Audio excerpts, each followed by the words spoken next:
وأشغل الظالمين بالظالمين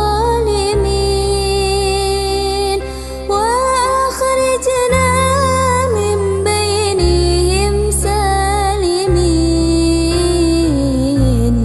وعلى آله وصحبه أجمعين.